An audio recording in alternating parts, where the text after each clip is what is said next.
Hey, team players, and welcome back. Today, we're going to be talking about all kinds of stuff, particularly those players who are going to cost you money, the mega landmines that are going to make you lose. We can't be having those. We got to get rid of those, and that's what today's episode is all about on Local Football Flavor.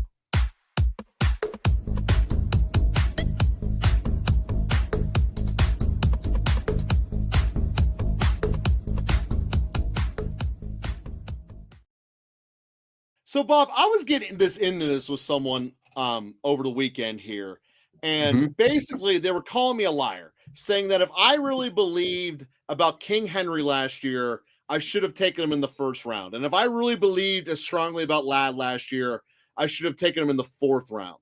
And because I didn't, I'm just making this up after the fact.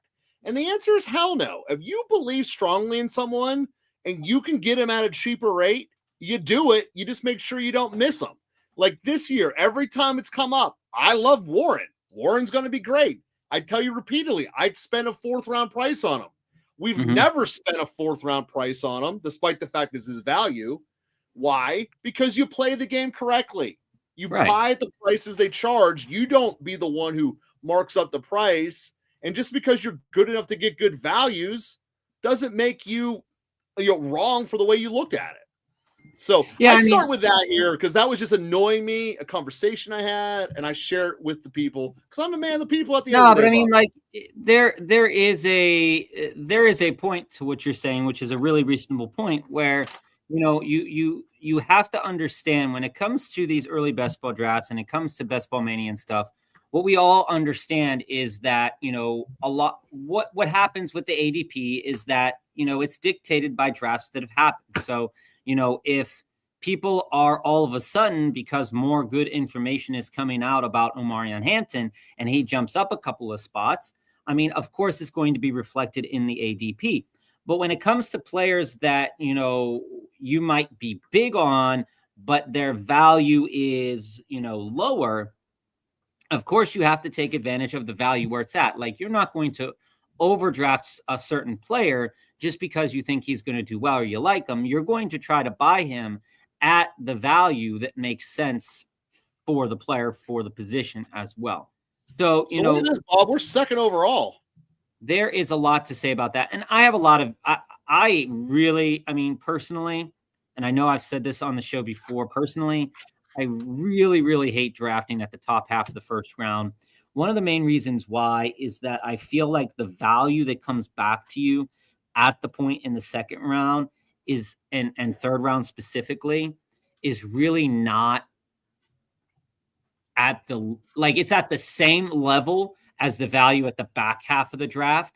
And I feel like, when you look at the third round specifically, the players that you could get at the top of the third round versus the players you could get at the bottom of the third round, I think that they both can return similar-ish value. And I'm really not a fan of giving up that value and losing out on two really top-notch positional talents. Like, for example, drafting at like position 10, you'll be sitting there thinking, oh, I could get, Malik Neighbors and Brian Thomas Jr., I could get Brock Bowers and Ashton Genty, but coming down here, sitting down here, you can't do the same thing. So this pick is definitely Bijan, by the way. Bijan for us. I will be taking in a lot of different drafts, depending on how big your portfolio is, spraying the board a little bit with a little bit of Saquon, a little bit of Bijan, a little bit of Jameer, and a little bit of Jamar is always a good choice. I think Bijan has the best upside. And we have, if you go back to our earlier episodes, we were doing a lot on Underdog. It's just that Joe's computer stuff has been really lagging lately, and Underdog hasn't been loading for him. So that's a Joe thing that he's got to figure out when it comes to that. Yeah. But when it comes to it, both make you money. So, when it comes to where is the money at, I think it's important to get in on both of them there. And we also have done way more on Underdog than we have on DraftKings. Today's on DraftKings, but we have done more on Underdog overall. Just the way it is. Hopefully we can get the Underdog back, because I want to see how the boards are floating by in Underdog, because like I said, myself, I've been doing a lot of DraftKings. Been in a lot of weird ones lately. I made a team that I really hated yesterday. I was talking with Joe about it. Yeah, that was bad. It had the stack of Hurts and AJ with Marv and Kyler. And I was just like, I'm never going to do this again, but I figured to just have like a 10% kind of 10% kind of interest in there in terms of my entries. See, I hate that. I hate being exposed to people who are bad. Yeah, Dark Side, I've noticed that too, that the payout structure, I hopefully they're saving a little bit more for Best Ball Mania. When Best Ball Mania hits, we're gonna run that really hard. Oh yeah. We're really excited for actually really on all three of them, because we'll start doing some draft, or not DraftKings. Some what's the blue one? I'm blanking on the blue one right now, Bob.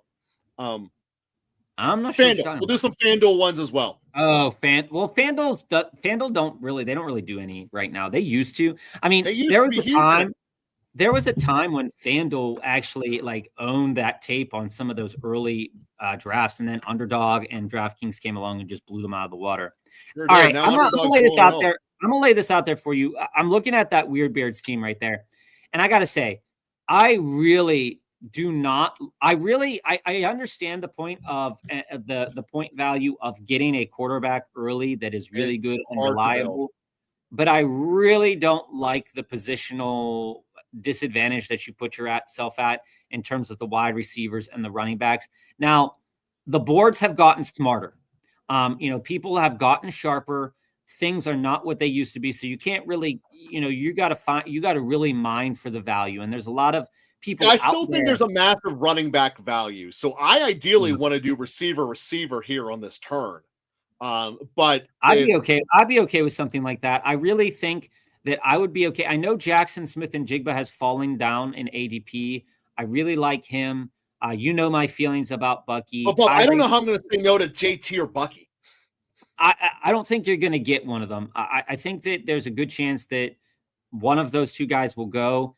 I really would caution against doing a 2 running back start this early unless JT or Bucky is going to be on the board. It's going to be AJ Brown, JT, or Bucky. That's our choice for this first pick. Who do you want? Let's see what happens. I like Bucky. I like the AFC. I like the NFC South correlation as well with they Bucky can't stop and Bijan. I think that's a good corration to have. Especially JT and Bucky are both on the board. So I think we got to go with one of them because I don't love Higgins. I don't love Higgins more than JT. Do you remember what I said at the top of the show? I said, go Bucky here. I said that being in this position right here, the value that you're sitting at in the second round and what you're going to get, in terms of what you could get at the end of the third round are really much the same. And I 100% agree with you. To me, it's just, I don't see any real advantage to drafting at the top half of this draft here. To me, this has to be in the Jigba or Higgins. I would be okay with JSN. We haven't gotten a lot of JSN love lately. So I'm willing to take the chance on JSN. He's a target machine. So the conversation about JSN is, do you think Kupp is going to dig into it? And I don't.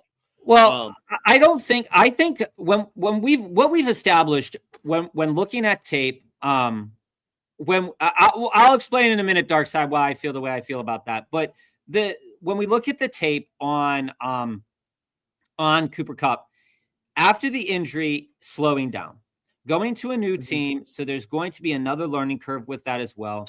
We know that Sam Darnold is a capable passer, but we also know that Seattle has a lot of work to do on that offensive line. So when we think about what Jackson Smith value is, it's going to be very much volume-based. I like that volume-based kind of conception. And I think that Cooper Kupp will be an asset to them as a team. But in terms of fantasy production, I don't think he's going to ever match any of the production pieces that he's thrown out. And the other part of thinking about the Seattle passing game is it's a new quarterback. So Darnold's going to have to choose which one to lean into.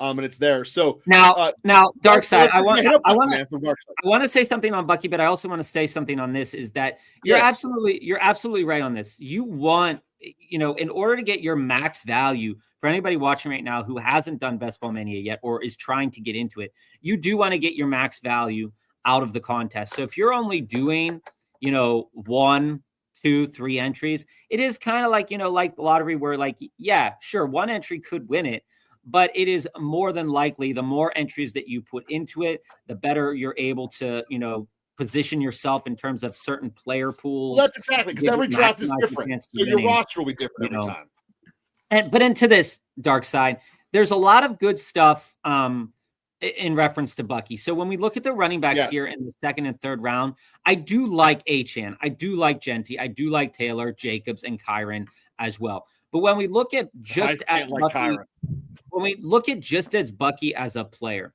one of the things that we know that is for sure definitely true is the coaches like him. Secondly, the other running backs on the roster are not as good as Bucky showed last year. Rashad White was okay, and Sean Tucker had a great game earlier on in the season. There is some worry with him, though, is that, will he be able to replicate the type of production that he was throwing out there towards the back half of the season and the middle of the season there? For me, when it comes to looking at Tampa Bay as a team, new coaching, like new offensive coordinator, you're coming in and you're saying, okay, all the coaches love him. They used him efficiently last year. He was a great runner. He could catch the ball, something that I'm really looking forward to, something that Kyron and Josh Jacobs don't do often. He can catch the ball, and he was a reliable person out of the backfield for them. That cannot be understated. Right. I would take Bucky, as I said on broadcast, I would take him. I'd be comfortable taking him at any point in the second round if I already have an established wide receiver. I get a little bit concerned going double running back early, though, because the wide receiver talent for me kind of this is gonna be a JMO, dude. Kind of dries up a little bit. This is gonna be Williams from Detroit, Bob. Yeah, and that's fine. And I get that. Dark side, I totally understand that. The fact, there's a couple things about Breece Hall that I'm more concerned about. Also, Bob, you have to read the questions. Remember, a lot of people only listen to us. You got to read Darkside's comment. Yeah. So when it comes to Breece Hall here, in comparison to a guy like Bucky Irving, when you look at Breece Hall's ADP, it's sitting at the back end of the third round. And you ask yourself, okay, is there a monumental difference between Bucky Irving and Breece Hall? Now, from a talent perspective, Breece Hall is absolutely a talented running back. It is undeniable. But I think what we see with coach speak right now at the very minimum has an effect on what Breece Hall's ADP actually is and what it could be in a couple of months. I think that you could get tremendous value out of Breece Hall right now. And I might be a little bit more headstrong in overdrafting Bucky. But when it comes down to the one main factor that I have against Breece Hall is Aaron Glenn comes in and says, we want to run, this is going to be a split backfield. Now I get it from the perspective of Aaron Glenn coming from Detroit, having two quality running backs that could split carries in that capacity. And then you look and you say, and to this point too, this is the point I was coming to. No. Actually, Darkside, that's the point I'm about to make. Hold on, Joe. I'll let Bob finish, but that's the point I want to make. So from a running back perspective, just pure rushing, he's super talented. He's there. I want to get a lot of teams with him on it at that third round value. But I will say, where his main value is and what it was at last year in my mind too was in the passing game, which was the point that you just brought up and the point Joe's getting there. Justin Fields as a passer is never really going to push the ball too far down the field, and he will rely on Breece Hall when Breece Hall is on the field. Now, the question is that how much of a split is it going to be? And also in regards to that, there has been, and again, it's just rumors, but it is modeling after where this ADP is. The rumors are saying that there is a very good chance that Breece Hall could be traded. And if that were the case, I really do think that you're going to trade, his value goes up. I think you're going to see an upswing in value depending on all of these things that happen by the time Best Ball Mania season happens. Breece Hall at the back end of the third round, I know Joe has been staying away from him for a while, but I do think depending on how you've built your start, that a lot of people, I personally would rather rather be drafting Brees over a guy like Marvin Harrison and Zay Flowers, but I might not draft Brees over a guy like DJ Moore or Devontae Adams, depending on how I construct my team. But I think Brees has a lot of value. And yeah, I'm probably overdrafting Bucky, but I know that I'm not going to be getting Bucky at that value for much longer. I don't think that that's going to be the case. And Dark said that is part of it. But looking back at your comment here of Justin Fields doesn't throw the ball good, so they're going to have to give the ball to Brees more. We had the same conversation about JT last year. And JT, slow start, then took off. But to me, the bigger problem is at least Richardson will chuck the ball downfield. So there's less 8-man boxes that Indianapolis is running into. Because Justin Fields doesn't push the ball downfield, even if you're getting a bunch of swing passes, the reality is they're going to be stacked boxes, and Hall's going to have a very hard time to do it. With condensed 80 or condensed ADOTs, you're not going to really be able to explode and push it and really get a lot of goodness out of it. So I think that there's a tremendous ceiling on Brees Hall. Bob, I think I'm going Parasol than Judkins. Okay. I like Parasol. One of the things that I've recently got into with San Francisco here is the fact that Jennings, I'm kind of turning the corner a little bit on Jennings. I still value Pearsall a lot.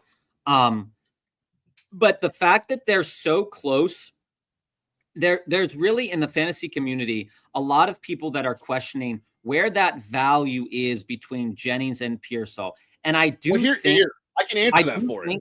I do think, though, by probably midway through the season, that one of these guys will have been overdrafted for what he is. Because here's the thing. What we do know about San Francisco's system is that, typically speaking, the two primary wide receivers stay on the field a lot. Now, time out, Bob. Hell just froze over. Hell just froze over. By the midpoint of the season, we're going to know the health of Ayuk and if Ayuk is going to come back healthy for the back end of the year.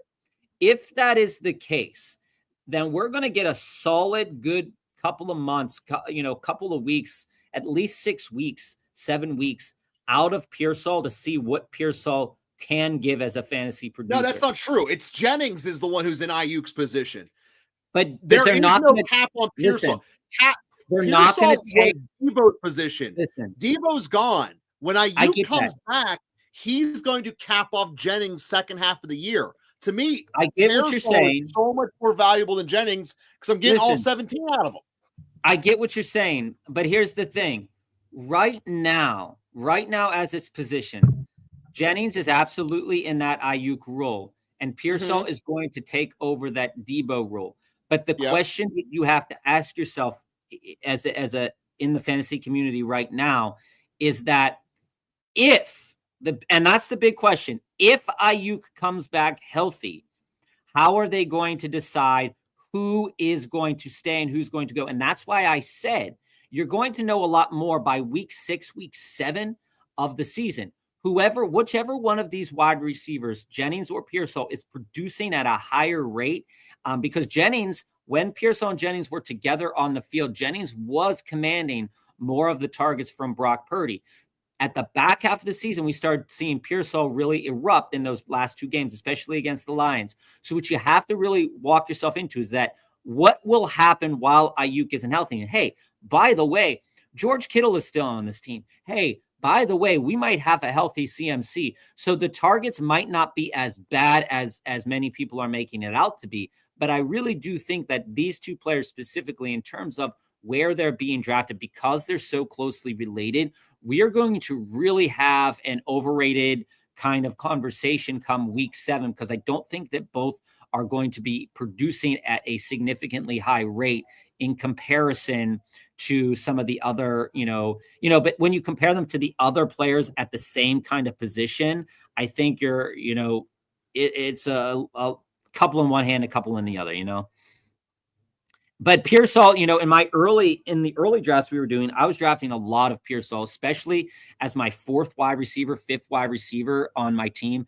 I think that he could give a lot of value. Now, I haven't been drafting as much as Jennings because of the thing that you said about Ayuk, Joe, and because what we know, about the potentiality of Ayuk. It's one of the other reasons why I think Ayuk is a beautiful buy low, especially if you want to walk yourself into a nice San Francisco stack. He's a beautiful buy low for the end of the season. Oh, there goes your boy. Being said, yep, with him going, I think I'm taking Ayuk and Purdy on this turn. Yeah, I don't think it's a bad choice, to be honest with you. Looking at all the quarterbacks, that went, especially, I think the only correlated quarterbacks are Mahomes and Caleb. So we have Burrow, Hurts, Caleb, Mahomes, Mayfield. I don't think that's a correlated Knicks, and I don't think that's a correlated Goff. So I really do think that's somebody's missing out on there. So, the stacks still give edge. I know it's early in the year, guys, but the stacks still matter. The stacks do matter. I don't want an unstacked Jared Goff. I don't want an unstacked Baker Mayfield. I don't want an unstacked Bo Nix. I think that guy is Evans. The fact of the matter is that when we look at the important things for both Best Ball Mania and for this early contest, is that you do want to have correlation. You do want to have divisional correlation. You do want to have end of the season correlation, but you don't know what that correlation is going to be at the back half of the season yet. So I'm trying my best in a lot of these early drafts, particularly on DraftKings, to hit into guys that I think have the chance to, if these two teams were to meet together at the end of the season contest, like a Bucky and a Bijan, that's kind of what drove that Bucky pick there, is that we already had Bijan in a contest where those two teams meet. I think that those two running backs will be fairly successful. If we're looking at potential correlation from Brock Purdy, we might want to look into, it might have been a good idea to look into a Jacoby Myers and Geno Smith, or something of that nature with a little bit of correlation. Well, how does Purdy and Geno Smith correlate? Oh, my bad. I was thinking AFC West. So if you want NFC West, you would want Darnold, and you would want guys like JSN, Darnold, things like that. So I think Darnold we did that, here, Bob. Yeah, we did that, and we won't here. I think Darnold here would be nice. In my opinion, we can get Darnold on the next turn. Yeah, I think so too. And with them playing both, I think we can wait until. Ready? This is the other thing. With them playing both the NFC South and the AFC South, other than maybe running a hard time against Houston, if the offensive line does a little bit better, there could be a lot of value. I said this a couple episodes ago. I think there could be a lot of value here for the San Francisco 49ers, and you could build a deep stack of the Niners if you want to. I don't recommend it because the team looks very ugly, but you can if you believe in the Niners. A lot of these running backs, you see Jordan Mason climbing up the board. Oh, yes, you do. I am really staying far away from Jordan Mason at the 10th round value, because I do think that there's a lot of other wide receivers in this discussion. This is also the good time to get your quarterback. But if you built an early Baker, I really am staying away from Mason. I think Mason's a great fantasy asset potentially for the Vikings, but I'm just not sure that I want to buy into him at 10th round value right now. Same with DeAndre Swift. DeAndre Swift could easily lose his job. Not super efficient. I think when you get to this point, Joe, correct me if I'm incorrect, you do want to have 2 or 3 running backs already before wading into the waters in this round here, because this is this is a lot of, with the exception of Caleb Johnson and maybe Travis Etienne and maybe Isaiah this Pacheco, is a dead zone. This is a whole lot of people that probably are going to lose their jobs this upcoming season. And even included with Pacheco and Etienne, that they might lose their job this season as well. So Bob, I think this is a dead zone for me right here. I'm thinking maybe, I don't know, maybe Hollywood or Coleman. Oh shit! How did time out on me that fast? I don't know. Who'd you take? Kincaid was for the next round, but that's fine. Okay, I'm okay with Kincaid there. And then we're definitely going Coleman here since we got Kincaid. I mean, that's okay. We kind of overdraft a little bit of Coleman.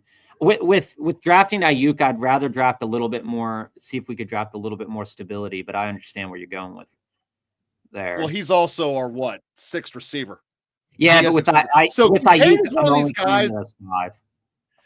Kincaid is one of these guys that I like, and the reason I like Kincaid is I like guys that had shown something and then an injury set them back. So if he does recover, which there's no reason to believe he won't, Kincaid might be the dude again.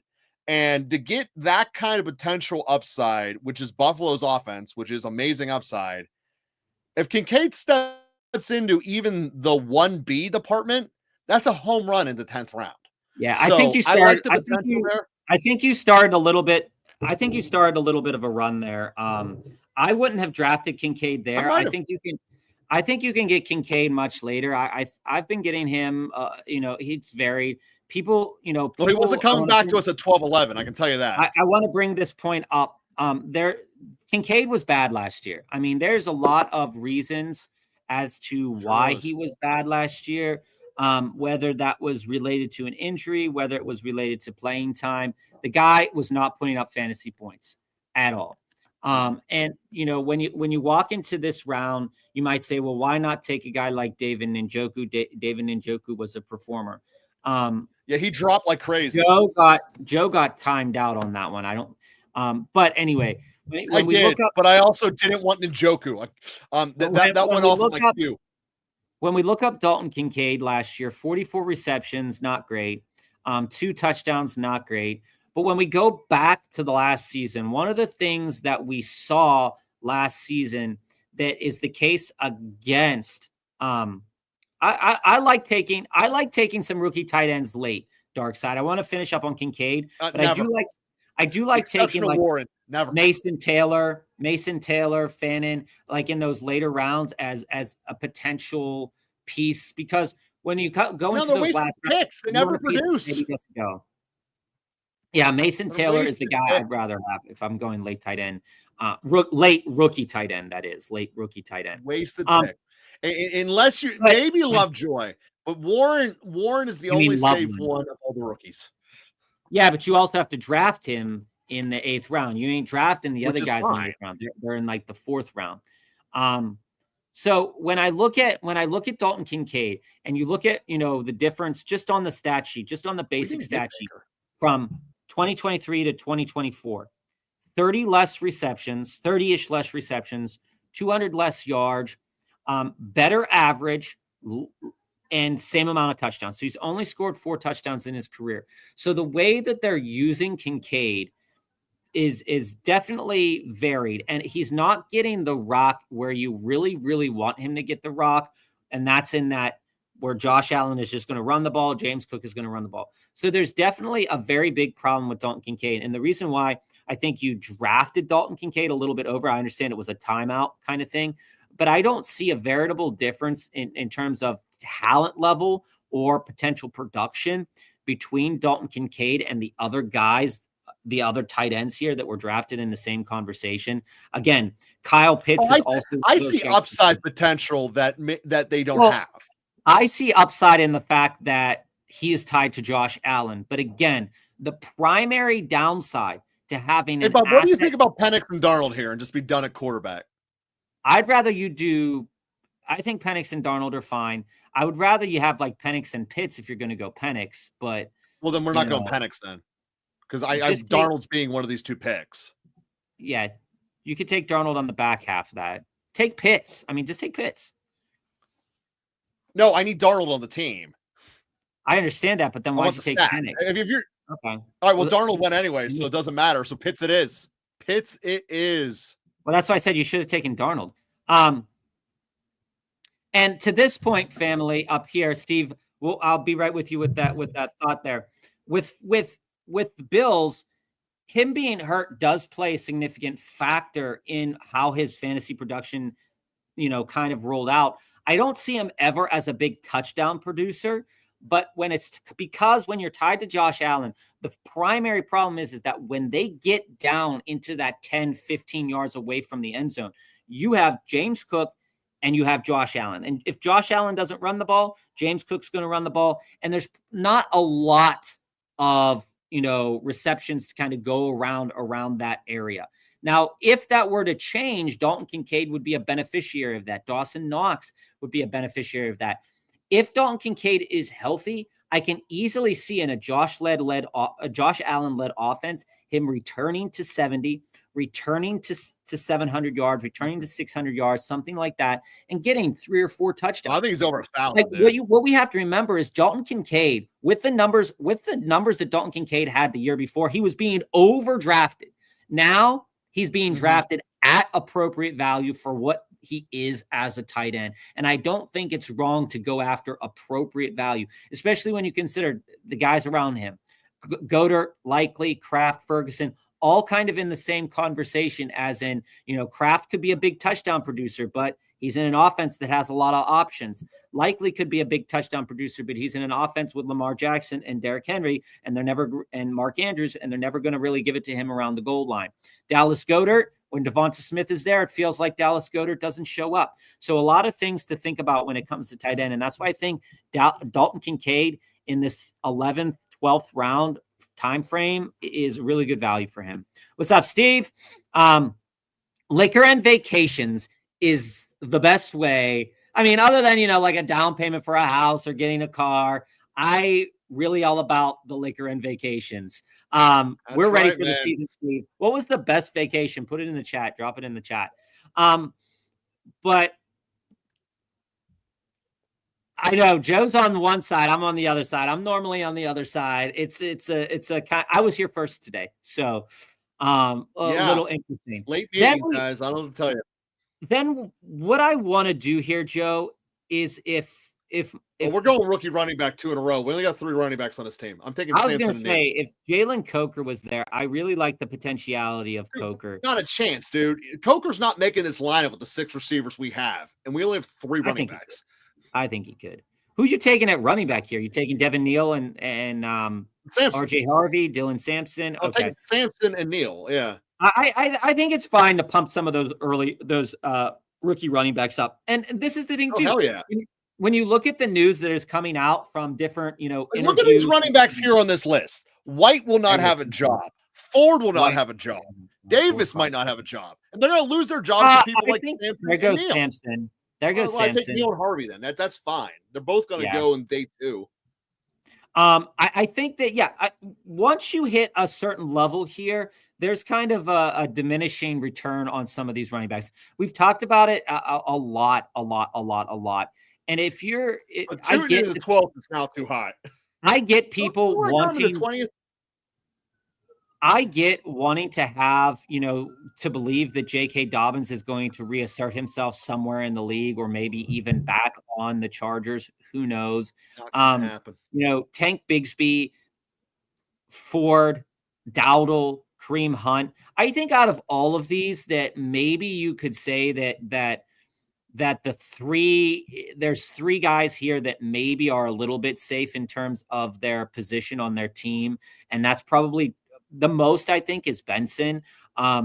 Again, Connor would have to get hurt for that to happen, and a lot of these guys would have to get hurt for that to happen.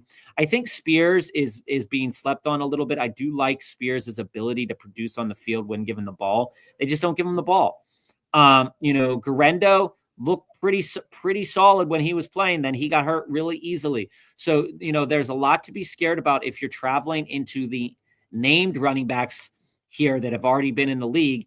And, it's not bad to take a chance on some of these rookies. I think that people are really down on some of these rookies because they're not sure where that landing spot is going to be at. But you could really,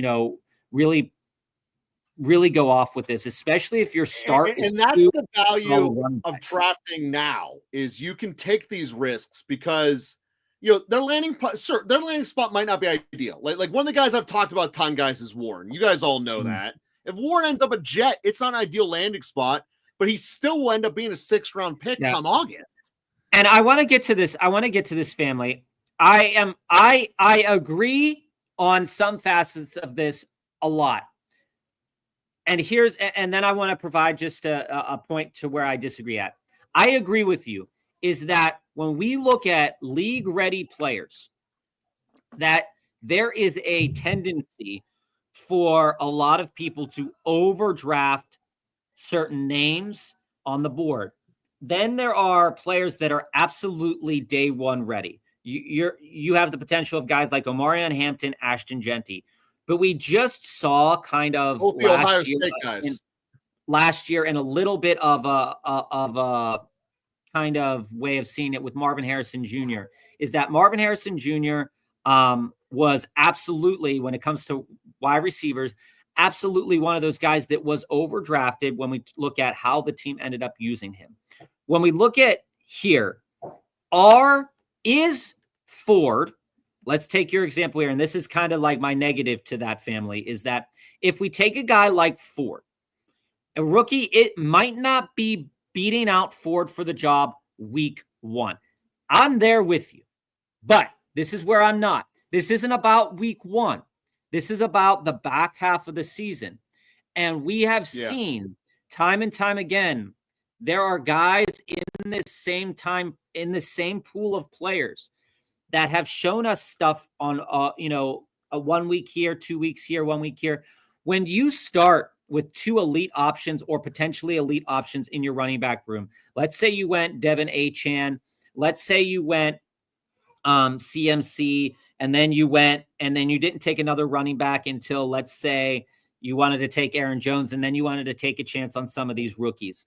I think you need to take a chance on some of these rookies. While they might not be ready for day one, they might be ready for week 5, week 7, and that's where we really are hoping that they're ready by. So I don't want to take an older player who is already at the chance of losing their job over a younger player who is just coming into the league to gain a job.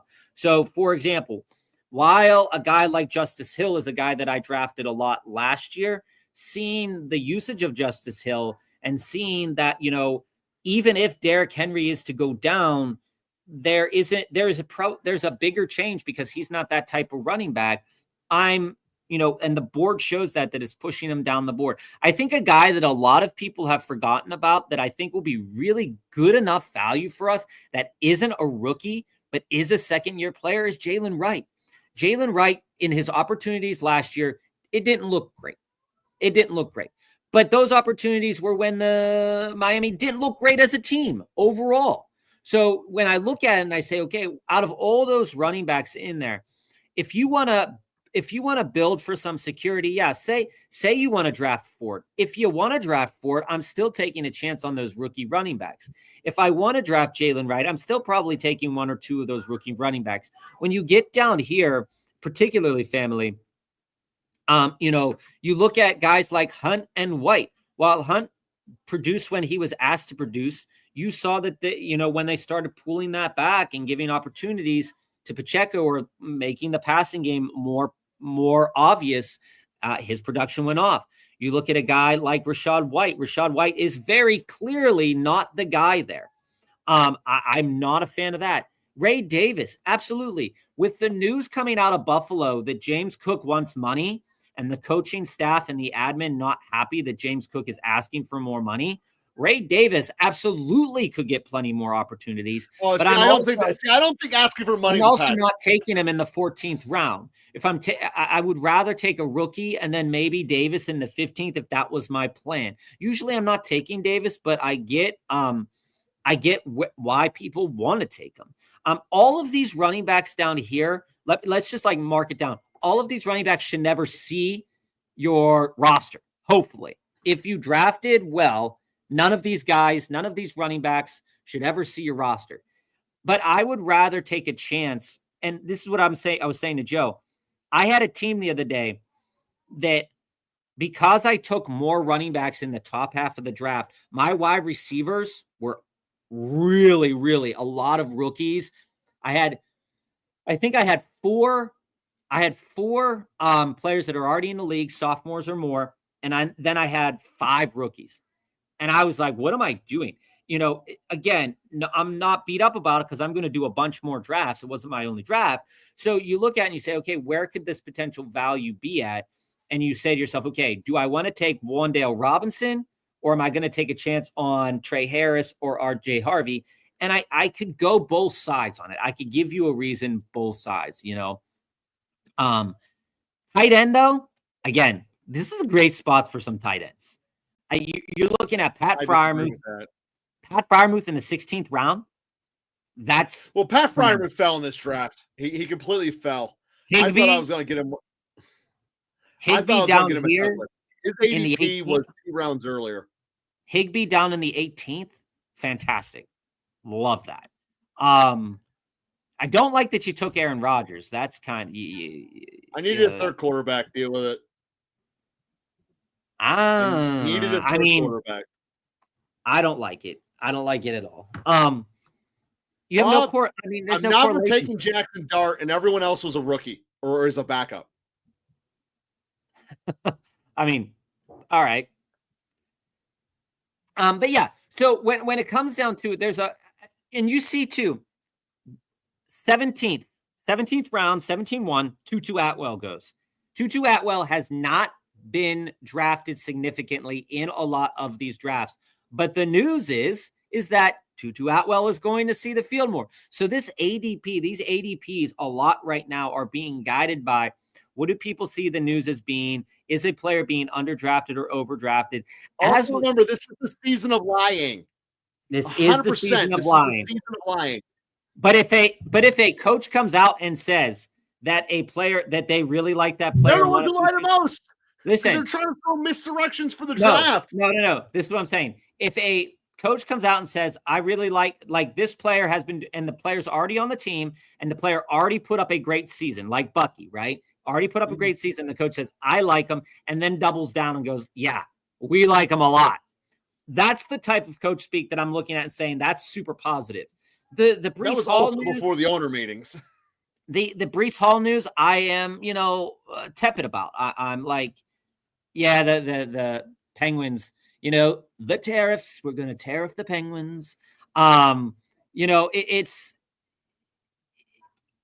just a little concerned about guys like that. But then again, you have the potentiality, Joe, of a lot of changes happening from now till then. And Tutu Atwell could be the guy that you need to kind of stick it to your opponent in week 15. See, I still think iOS is more likely to do it. He's a better receiver, equal passing game, if not better passing game. I think the iOS 2 rounds later is a round and a half later is a much better value. Yeah, and it's I don't get why the iOS is still getting slept on. I really don't. I want to just come out of football for a moment and just touch on the significant achievement of Alexander Ovechkin. As a Penguins fan, I absolutely cannot stand Alexander Ovechkin. And that's just as a Penguins fan. That's how I grew up in my college days and after college. I don't like the Washington Capitals. And that's fair. But the Penguins are sucking this season, and to see the achievement that he had this year, and then going back and seeing just how dominant Alexander Ovechkin is as a player, I mean, it's just nice. It's nice when achievements that we never thought were going to be broken in sports are broken, and that the players that are, if the player who, they broke that record is still alive, like Gretzky, goes in and just like champions them. I just think it's cool. I like it. Yeah, dude, I'm a suffering Pirates fan. Like, I just want to bring this up. I know this is the 20th round, and we'll get back to football conversation in a moment. But I read this stat, and I watched this stat of Paul Skeens. Paul Skeens has pitched 175 strikeouts in 25 games played, and he's the only pitcher ever in that amount of starts to start his career that has had a sub-2 ERA. The only one. Dude. And the Pirates can't win with them. I mean, come on. Like, talk about team building. Like, It's just terrible. Yeah, Sid as a rookie, man. You should have seen the buzz in Pittsburgh when Sid was here in the rookie season, and then Gino came after that whole, Mantigurst and, fiasco that was happening in Russia at that time. You should have. I mean, you There's couldn't always get a fiasco happening in Russia. You could not get a seat at the arena, and Student Rush was amazing. I mean, it was amazing. But let's get back to talking about football here. I love Noah Gray. And here's the reason why. He's a tight end who is behind an aging superstar who has already on a pitch count last year. Who's already started to show some chinks in the armor. You look at it and you say, okay, is there value there? Absolutely. Noah Gray could come in if Kelsey were to get hurt or something were to happen and easily fill in a role that could land you into a framework of 30 to 60 catches, depending on the health of Kelsey, and a couple of touchdowns, because they will throw the ball as it gets closer to the end zone. So I actually think we talked about some overrated players. I think Noah Gray is absolutely a very underrated player. In the same round, Noah Fant, absolutely overrated. Extremely overrated from the perspective is that Seattle has proven that they're not going to just use one tight end. That's true. So during this draft, when Sam Darnold got taken, I wanted Darnold for the stack. We obviously have the Jigba, but I had Fant and Barner, like a debate about which one I wanted to have. As soon as Darnold got drafted, I was like, I don't got to worry about either of them now. They're not being on my roster. So, another guy that I like, Bob, is Akine, Westbrook Akine in Miami. Absolutely. If Tyreek gets hurt or moved in any capacity, he's a natural fit into that position. They're an offense that likes pushing it.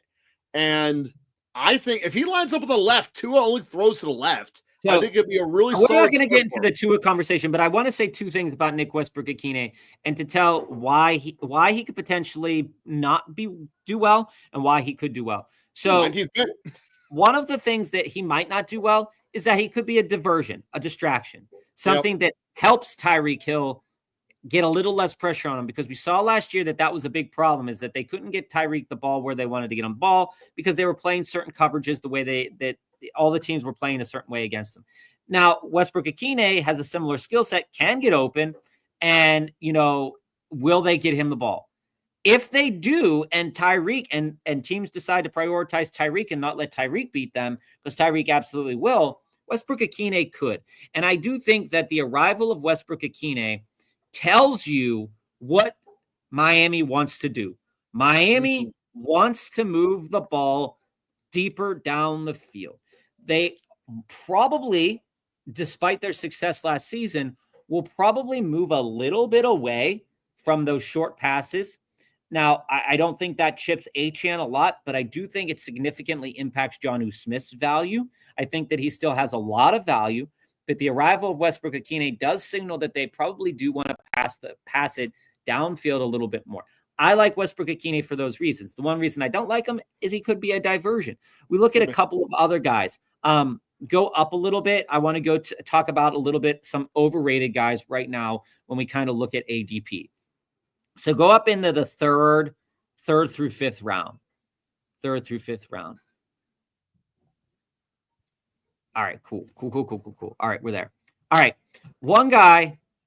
Yeah, I mean, new receivers will take a while adjusting to Tua, but if Tyreek goes down, if Waddle goes down, if something happens, I do think a guy to keep your eye on if something were to happen is some back end Malik Washington action. Malik Washington was, we had our eye on him last year. If Nick Westbrook-Akine didn't go there, I think that there would be a lot of value in Malik Washington as well. I do see that it will probably take a time to get used to, but that's why Nick Westbrook-Akine is being drafted in the 19th round. I don't think there's an issue in taking him in the 19th round. So what we saw here, Joe, is I do think that there's some problematic players in this third, fourth, fifth, sixth round for what it is. Now, what you have to remember is this is I think every named running back from Kyron Williams all the way until Hampton are a landmine. Like Well, Kyron, Brown, let's chat about that. Mixon, Kamara, they all can get out drafted. Kamara's contract will save them. Mixon easily could be lost a job. Brown can easily lose a job. Like I think that's too elementary. I think they're completely wasted, horrible picks that should happen 15th round or lower. I disagree. And no one else agrees with it. That's why I don't draft them while I'll take their money. Hence, where the title of the show was losing players and money wasters. Those three, that group of running backs is that. So I disagree with you that they could lose their job, but I totally agree with you that they could be drafted a round later. When 6 rounds later at least. When you look at the reason Kamara is so high here on DraftKings is because of those bonuses. And because it's PPR. But if Henderson goes there and this is a third round or second round pick, Kamara's out of it. You never draft Kamara. So what I need to look at though, when it comes to kind of like looking at age versus perception versus team situation, one of the things that I think is an important discussion is that there is, just what you said right here, families, is the point that I'm trying to get to, right? Is that there is a lot of yellow on this board. There is a lot of wide receivers. And what I want to understand here is that if you are taking a running back you're looking at what could potentially be the top 40 of wide receivers sitting right here, right? Yeah. And if you don't have 2 or 3 of them, you're screwed, potentially. So you look, for example, you look at a team that drafted Cook and Mixon, and their first wide receiver is Cooper Kupp. That team has an uphill battle, and I bet they drafted a whole buttload of wide receivers right after that to overcompensate for that. Now, do I have a problem with Cook? No. Do I have a problem with Mixon? No. But when it comes from a team construction standpoint, I'm not going to prioritize Cook and Mixon when I need. Yeah, I mean, this isn't 5 years ago. You're not winning with your first receiver being Cooper Kupp. Then you look at Team 12, who now has 5 wide receivers in the first 6 rounds and Christian McCaffrey. If that's the build you kind of want to rock with, I might not have went Christian McCaffrey.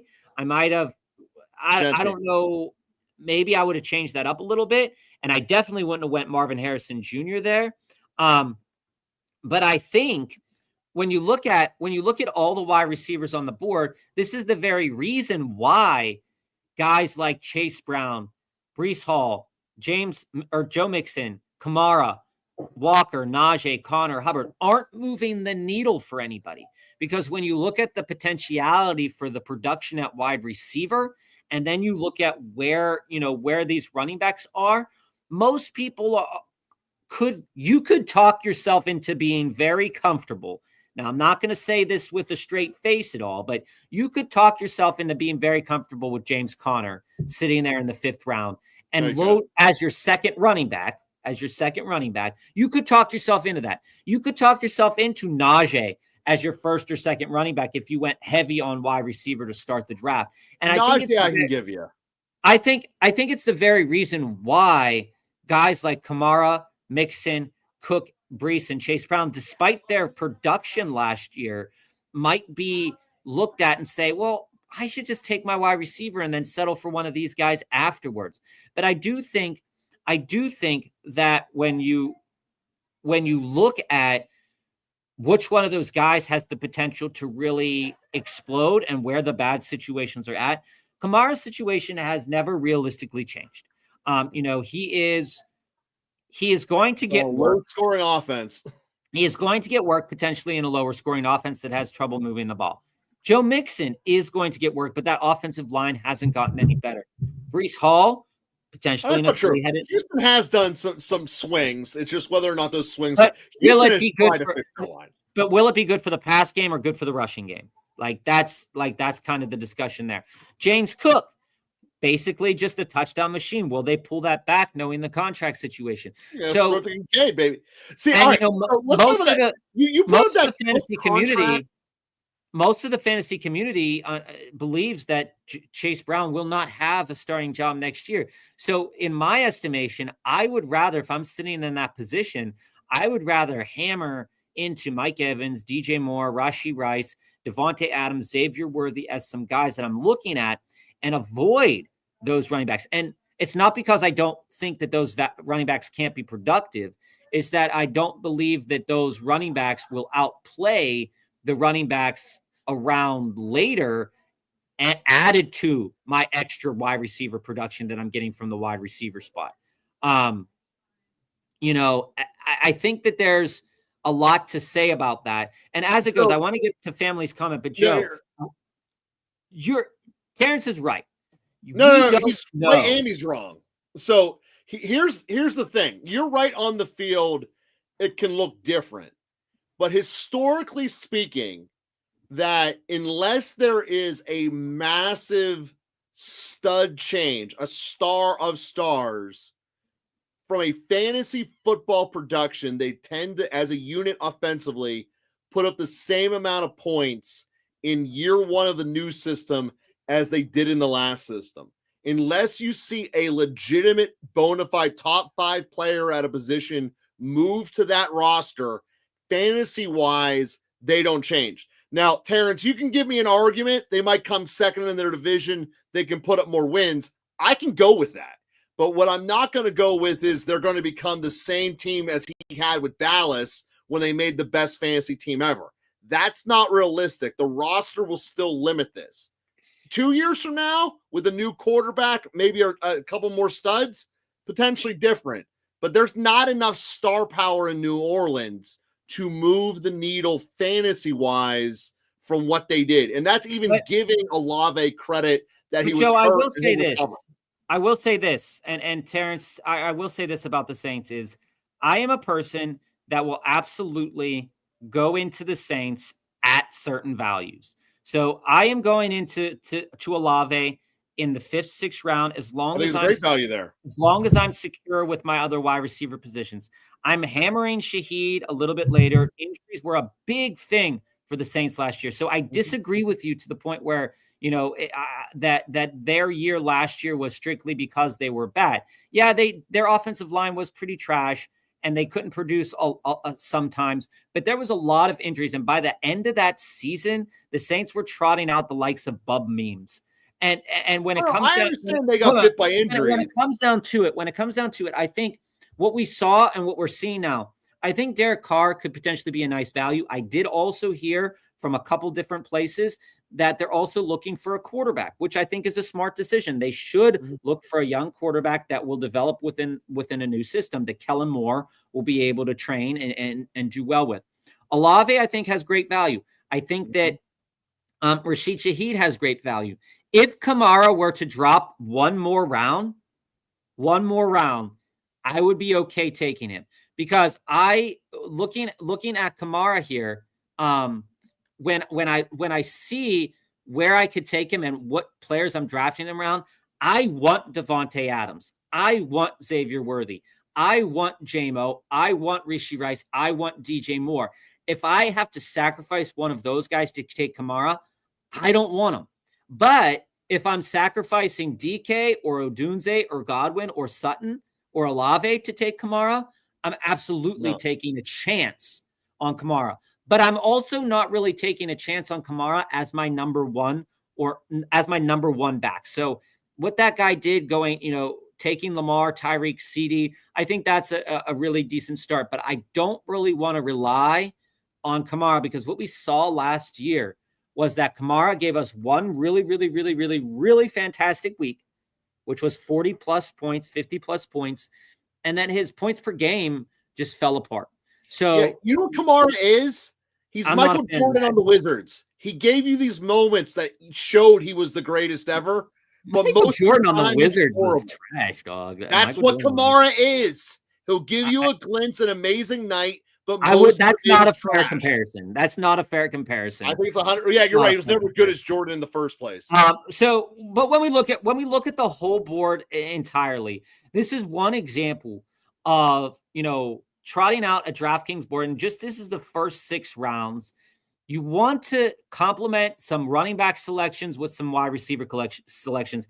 And this is kind of why that if you were to draft a quarterback or a tight end in the top half of these 6 rounds, you want to get the biggest advantage as you can out of that position if you are drafting them.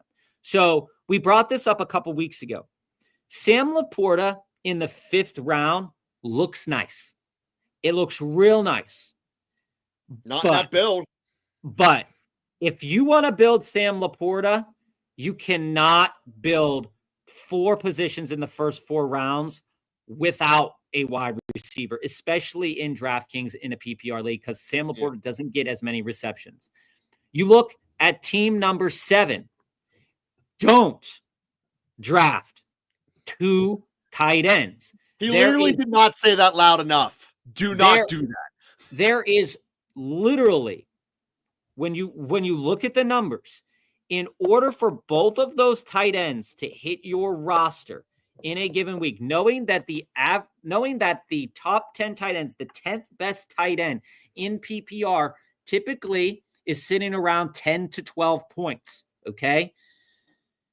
Sometimes 13. So the top 10 tight ends, the max or the lowest value of the 10th best tight end is somewhere between 10 and 13 points in a given week. Now, granted, I think they took the 2 best tight ends that they could have right there outside of McBride, but you're going to have both Brock Bowers and George Kittle get you 17, 18, 19, 20 points per week to make up the value that you're losing. Like, just kind of walk this through. Your team, if you are team number 7, would have had Puka, A.J. Brown, Garrett Wilson, Devontae Adams, and George Kittle. That is perfectly fine. Granted, Travion Henderson, a little bit of a risk as RB1, but I like it. I like where that guy's going. Again, you could have done Puka, JT, Garrett Wilson, Devontae Adams, and then George Kittle. I get the love for Brock Bowers, and I get the potentiality of that. But I don't understand, if you're going to do that, why you would want to go George Kittle afterwards. Family, I would have loved to see Michael Jordan in person. Michael Jordan was my favorite basketball player up until Kevin Durant, and I would have loved to see him. I mean, my dad had a piece of the floor from Chicago. He went to go see Jordan one time. Amazing. We appreciate it, family, because the impact there is important. And it's really important to understand. You saw us a couple weeks back where we got ran over in our draft. We literally were a slave to the ADP at certain points because we got picked off a couple of times. Mm-hmm. And that's going to happen in some drafts. But when you are able to control the destiny of your team, yeah, people might not like Bucky. People might not like Bijan. But I will say this. If you are taking Bucky and Bijan, I think when you look at this top half, picks 1 through 5, particularly picks 2 through 4, because that's usually what it comes into. And you can correct me if you feel like this is incorrect, Joe. But I really do feel like the optimal starting way here is to really have 2 running backs on your team, because the value is right within the first 4 rounds. Well, until the draft and until Henderson skyrockets, Hampton skyrockets, if you can get one of the Ohio State running backs, either Judkins, Henderson, or get Hampton, I think you get a massive value-wide steal.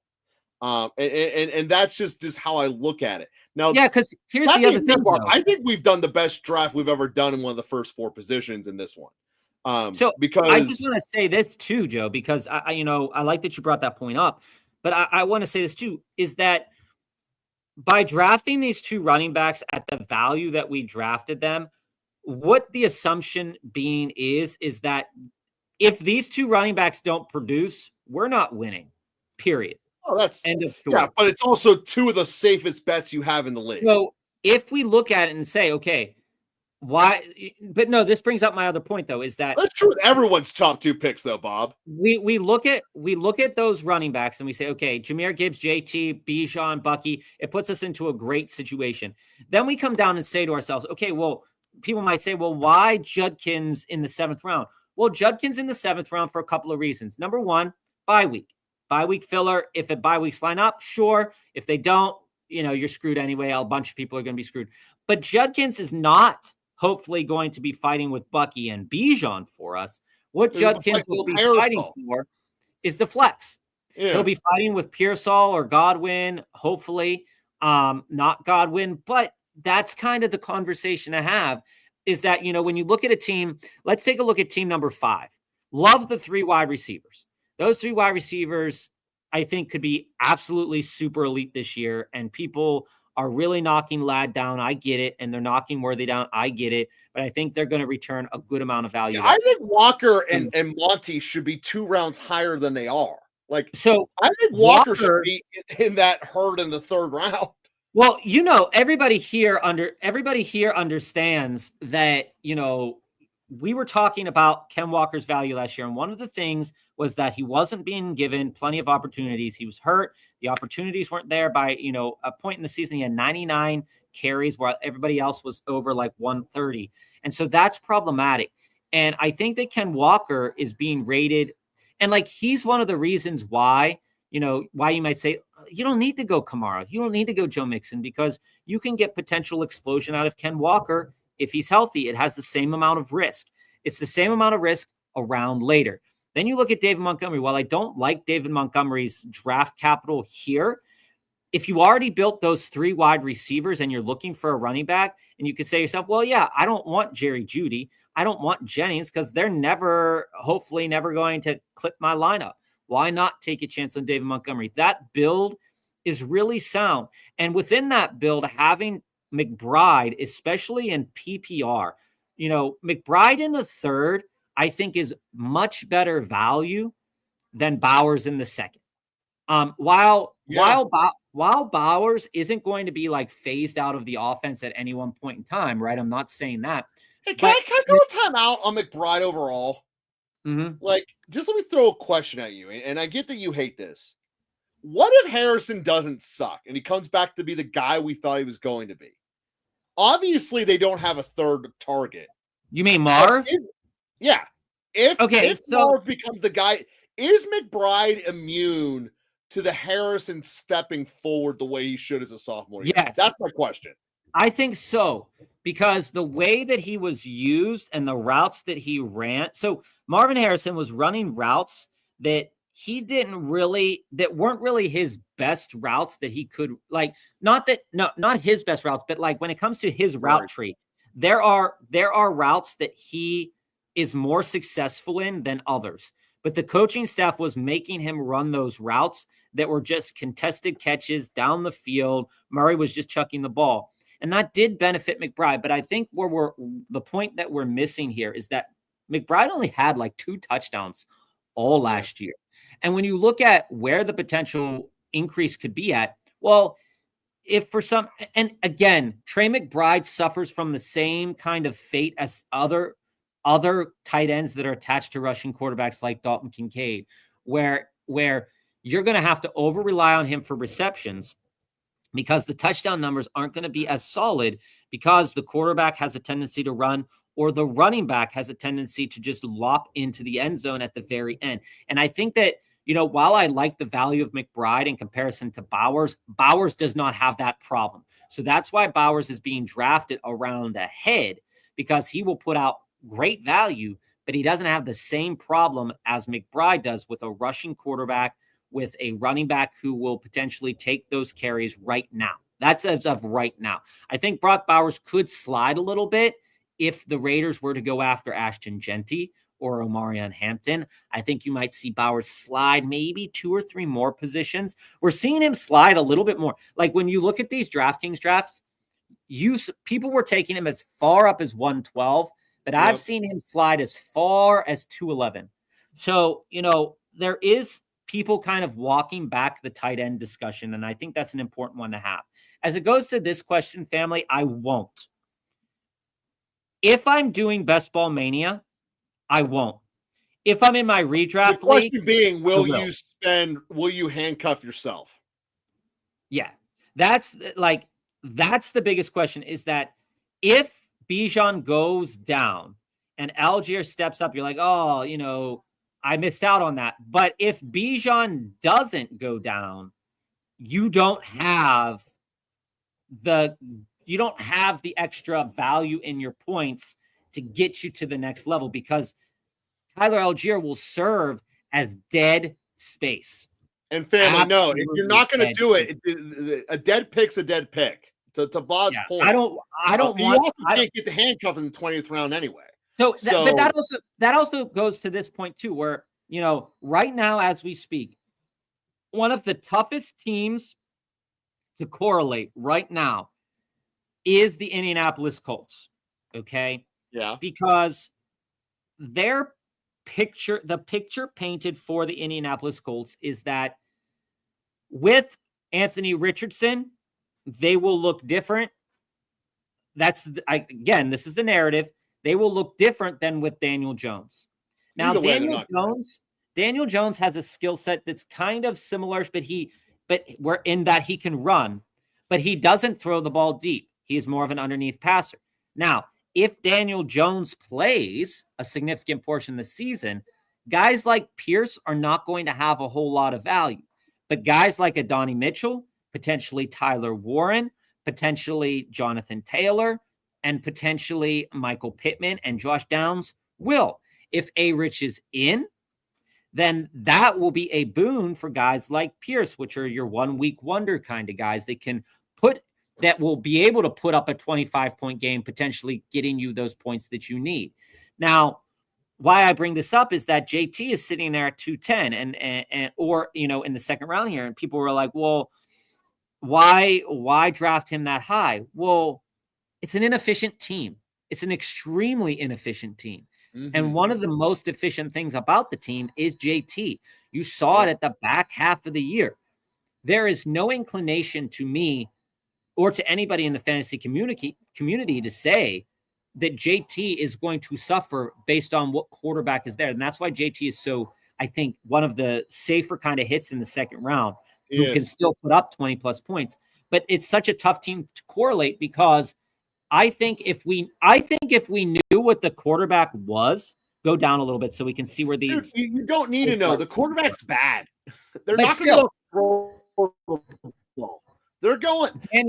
The Indianapolis Colts are basically built like a 1990s Wisconsin team. They're not throwing it. They're not good at it. Just run the ball, lose before the Rose Bowl. That is what the Colts are. They're going to end up being 500. But JT's the carrying stick. You might as well get the points. So, family, and this is the thing for anybody looking at a guy like Algier. Joe, Algier went what round here? I like so.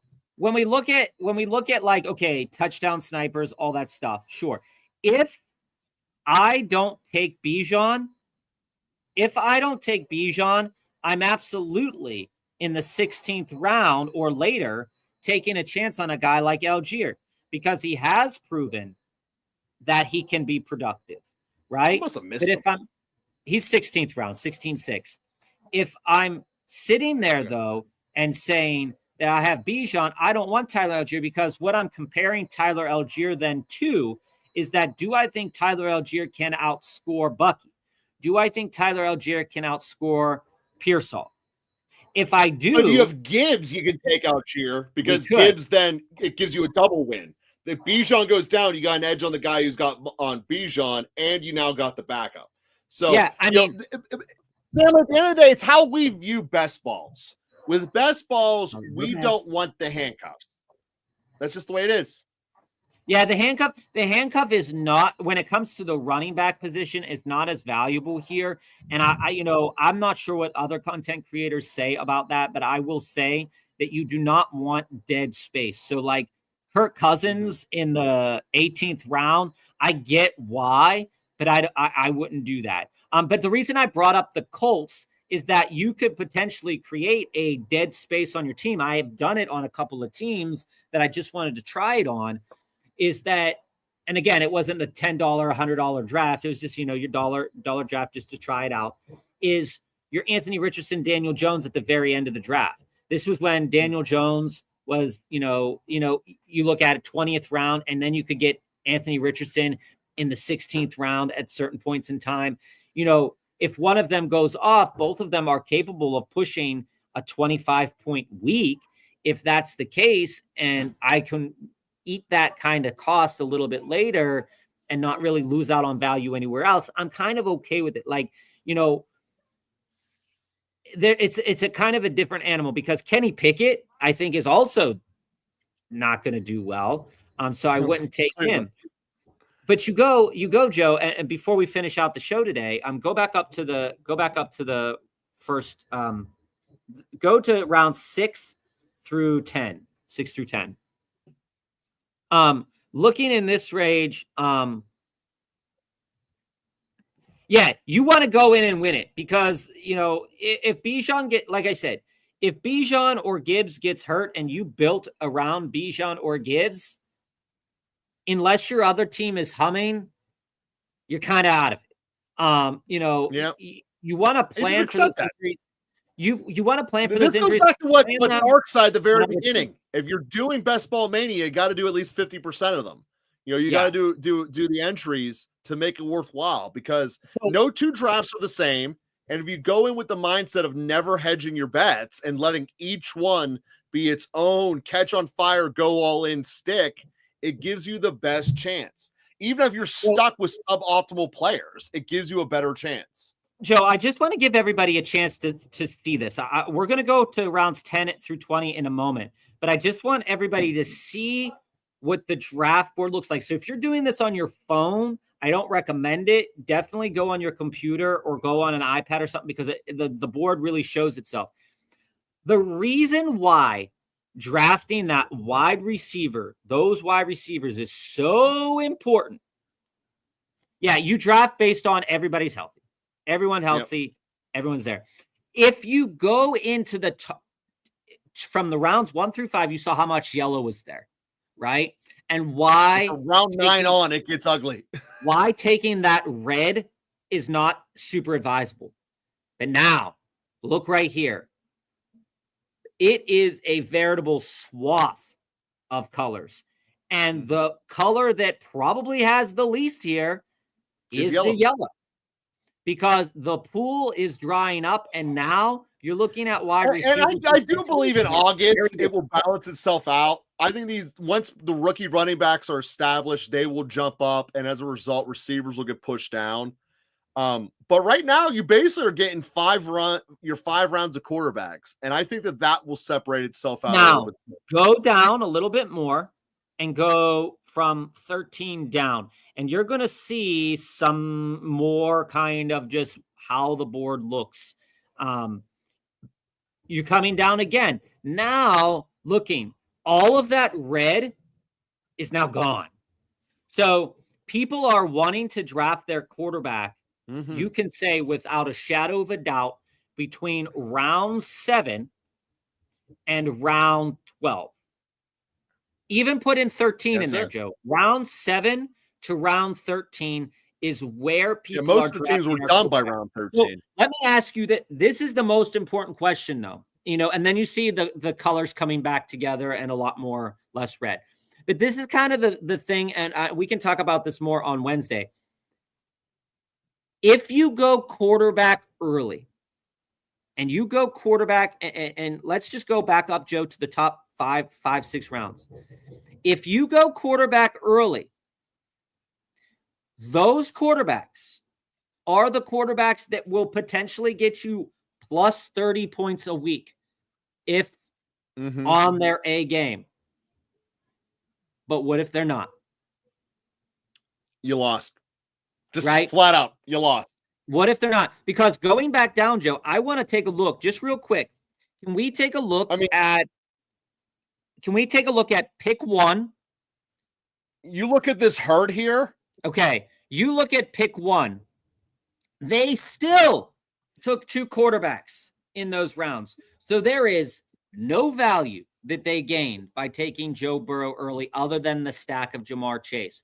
Who was pick 7? Did they take a quarterback early? It seemed like they did.